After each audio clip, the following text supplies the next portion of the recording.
मैं तो रात को सिद्धाश्रम गया तो मुझे तो एक उनके दर्शन करके, गुरुदेव के दर्शन करके भी एक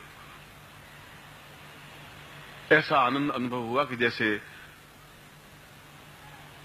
उसका कोई अर्थ नहीं है, कोई शब्द नहीं है मेरे पास में।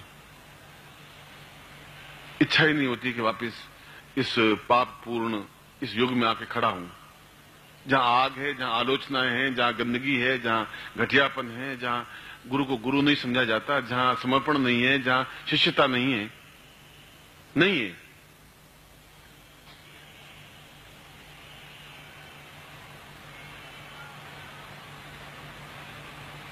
मगर फिर भी आग में जलना है तो आपके बीच में खड़ा होना है मुझे। मेरी व्यथा मैं ही समझ सकता हूं। ये व्यथा है, दुख नहीं है। और ये उससे ज्यादा व्यथा है कि मैं आपको समझा रहा हूं और आप समझने की कोशिश नहीं कर पा रहे हैं। ये व्यथा है। शंकराचार्य जब मृत्यु को प्राप्त होने लगे और उसके शिष्य ने उनको मार दिया।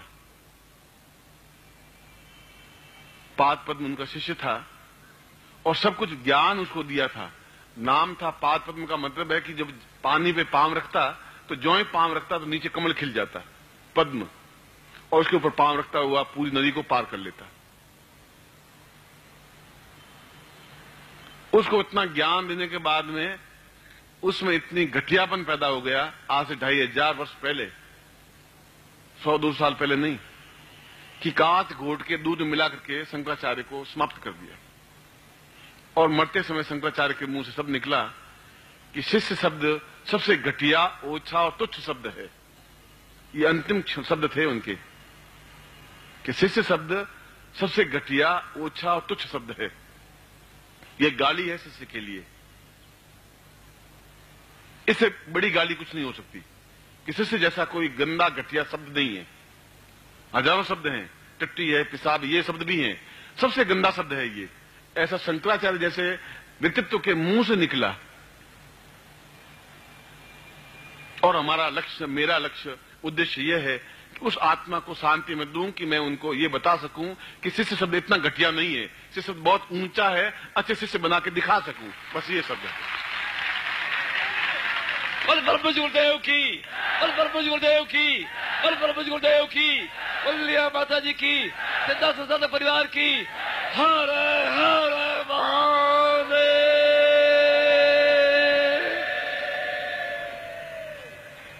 कितनी तड़फ हुई होगी उस आदमी को। कांच पीने के बाद में सारी अंतड़ियां कट गई होगी अंदर की।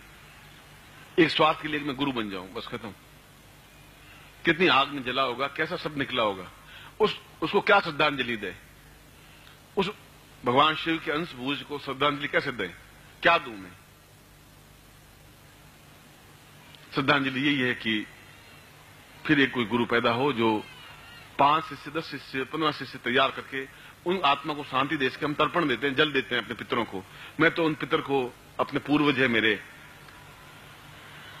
ऋषि हैं, जो उनके मुंह से एक शब्द निकला है शिष्य के लिए, उसको धो देना चाहता हूं, बता देना चाहता हूं कि शिष्य भी अपने आप में पूर्ण समर्पित हो सकते हैं, पूर्ण गुरु के तनाव को झेल सकते हैं, गुरु को तनाव नहीं हो, पूरी सेवा में रत रह सकते हैं, ऐसे शिष्य बन सकते हैं।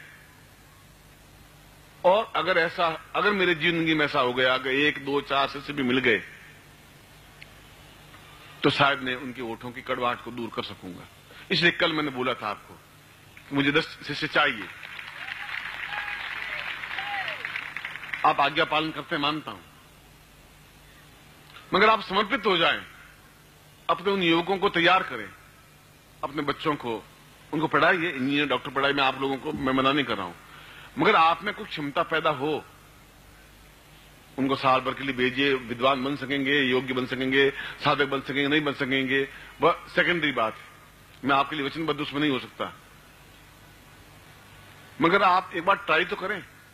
कुछ युवक खुद खड़े हों कि हाँ, मैं आपके साथ में हूं। जो मैं होली के अवसर पर आपको कहा था, उसके पीछे अर्थ ये था। बाकी मुझे क्या जरूरत है कि उनको रोटियां भोजन कराऊं, वस्त्र दूं, कपड़े दूं और उनका दुख दर्द झेलूं और बीमारी होने पर इलाज करूं? मुझे क्या दर्द, तकलीफ क्या है? मैं आराम से बैठा हूं। मगर जीवन का कुछ लक्ष्य तो है, कुछ तो उद्देश्य है, कुछ तो उनको श्रद्धांजलि देनी पड़ेगी, कुछ तो करना पड़ेगा।